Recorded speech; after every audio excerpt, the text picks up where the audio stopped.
भाग के इसलिए बॉम्बे में रघुवीर यादव जी में गया ना। और वहां से सीधा ललितपुर पहुंचा, रास्ता खुल गया मेरा। फिर वहां पर एक पारसी थिएटर, यन्नू कपूर उनके फादर की नाटक कंपनी चल रही थी, तो उसमें मैं क्योंकि वो वहाँ मुझे छोड़ के चला गया, फिर उस नाटक कंपनी में भर्ती हुआ। फिर मुझे 2.5 रुपये रोज मिलता था। और अब एडवर्टाइजमेंट की फिर बात आई कि हम जो नाटक करते थे उसको कैसे उसका प्रचार करते थे।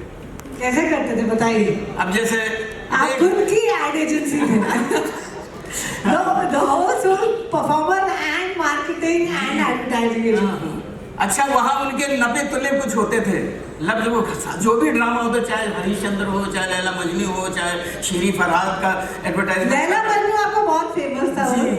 उसका आपको थोड़ा सा गा के बताना है। बता वो बहुत टफ था। जी एडवर्टाइजमेंट जरूर कि देखना न भूलिए आज रात को ठीक 7 बजे लैला मजनू क्या कौमी कवाली गजल से भरपूर ड्रामा, चाहे तो कौमी कवाली हो जाना, लेकिन बोलते कौमी कवाली गजल से भरपूर ड्रामा लैला मजनू, बस यही होते थे सब। हरिश्चंद्र देखना तो उसमें भी हरिश्चंद्र कौमी गजल कवाली से भरपूर ड्रामा, हरिश्चंद्र रूप बसंत, जो भी ये सब यही होता था। आप खुद के रेडियो, खुद के टेलीविजन, खुद के हम लोग सर लाउड स्पीकर, जी यही करते रहते थे। पर लैला मजनू का आपको कुछ डायलॉग या सॉन्ग कुछ याद है? अरे बिल्कुल याद है। हाँ जी बताइए ना, वो बहुत ही फेमस था। वहाँ तो जिसने मजनू कर लिया तो एक्टर बन गया, तो मुझे एक्टर बनने के लिए मजनू करना पड़ा। तुम एक सरकार के, आवाज आ रही है, मैं एक सरकार के आगे यूं आंखें बंद रखता हूँ, सबब यह है कि फिरता है जमाल यार आँखों में। तो लैला मुझसे पूछ मैं क्या देख रहा हूँ, मैं कैस हूँ और लैला में खुदा देख रहा हूँ। इसको खुदा कहूँ या खुदा को खुदा कहूँ, दोनों की शक्ल एक है, किसको खुदा कहूँ। तो संभल कर बैठना,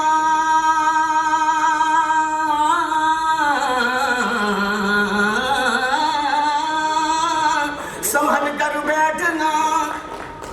कर बैठना ऐ हुस्ने लैला देखने वालों, और तमाशा खुद न बन जाना तमाशा देखने वालों। बिठाकर सामने लैला को देखे हजरत यूसुफ और करे खुद फैसला उसने जुलेखा देखने वालों। हुआ अब चाहता है, हुआ अब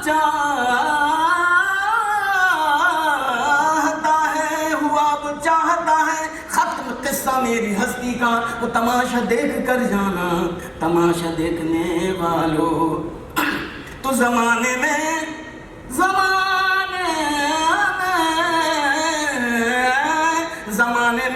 तुझे सब साकिए मैं खाना कहते हैं, अजी मैं खाना कहते हैं, तो मुझको भी उसी में खाने का पैमाना कहते हैं। मोहब्बत से न देखो तुम तो दुश्मन की नज़र देखो, खफा होकर बिगड़ कर रूठ कर देखो, मगर देखो और मुझी को बज़्म में देखो, तमन्ना ये नहीं मेरी फिर अपने दिल के मालिक हो, जिधर चाहो उधर देखो। निगाहों से जो बचती हो, निगाहों से जो बचती हो तो दिल से भी निकल जाओ, और मेरे दिल में जो रहती हो तो पर्दा हो नहीं सकता। मिटा दूंगा मैं हस्ती को तेरी फुरकत में लैला, तुझे गर शम्मा कहते हैं मुझे परवाना कहते हैं, तुझे गर शम्मा कहते हैं मुझे परवाना कहते हैं। जब आप दिक्कतों परेशानियों में होते तभी सीखने का, यहाँ लोग कहते हैं कि कितना स्ट्रगल किया, मेरे ज़बान पे स्ट्रगल और मेरे जहन में स्ट्रगल लफ्ज़ है ही नहीं। मुझे तो बस मज़ा आता है कि मेहनत करी और बढ़ते चले। सर आज जैसे गांव की बातें हो रही हैं, आज भी आपको लगता है गांव में म्यूजिक है? जी गाने वाने का सुनने का? नहीं आजकल थोड़ा सा क्या है, डिजिटल मामला हो गया, सिंथेटिक हो गया मामला। हमारे ज़माने में जब रेडियो भी नहीं था उस वक्त, रेडियो तो बहुत बाद में आया, और हमें यकीन नहीं होता था कि रेडियो में जो बज रहा है ये इसके अंदर कोई आदमी बैठ के गा रहा है, क्या कर रहा है, मुझे सामने समझ नहीं आता था। तो बैलगाड़ियों में हम जाया करते थे, वहाँ तो जब औरतें शाम को खेत काटते हुए निकलती तब गाती थी, और ऐसा गाती थी, बाद में मुझे पता लगा कि ये तो पीलू राग है, अरे ये तो ये है, इस तरह का, और सारा फोक में है सारा कुछ। हाँ, और मुझे याद है कि हम वो कोक स्टूडियो में भी वो मैंने गा दिया वो गाना कि संक्रांति के दिन मेला लगता था वहाँ भेड़ा घाट पे, तो हम बैलगाड़ियों में पूरे 15-20 बैलगाड़ियों एक लाइन से शाम को निकलती थी, वो पूरी रात वहाँ तक पहुँचते थे। 13-14 किलोमीटर दूर था वहाँ से जहाँ मेला लगता था। तो रात भर औरत मर्द, उसको कहते थे लमटेरा, लंबी टेढ़, और बैलगाड़ियों के नीचे वो लालटेन टंगी रहती थी, वो हिलती रहती थी, बैलों की घंटी बजती रहती थी जो गले में होती थी, वो उनसे म्यूजिक निकलता था, और वो गाते हुए निकलते थे कि दरस की तो मेरा भाई रे,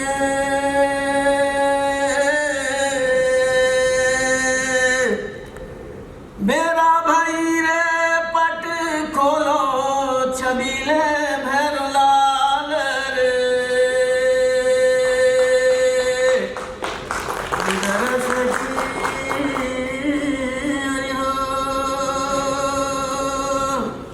फिर वहां से मर्दों की आवाज आई थी, नजर भर देखना पाए रे,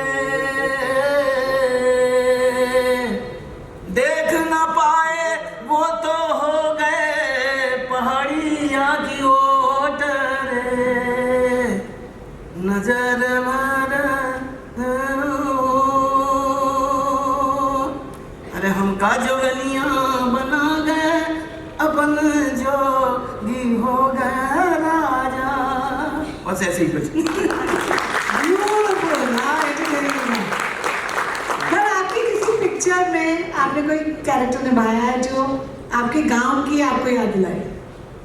मुझे तो मैंने जितने भी कैरेक्टर किए कहीं ना कहीं कुछ फिल्मों को छोड़ के गांव की याद ही दिलाता है, और मैंने सब गांव से, क्योंकि मैं जब पारसी थिएटर में था, फिर लखनऊ भी था, तो रहा सब जगह हूँ मैं, सब जगह, बिहार भी रहा हूँ और यूपी में भी रहा हूँ, राजस्थान में भी रहा हूँ।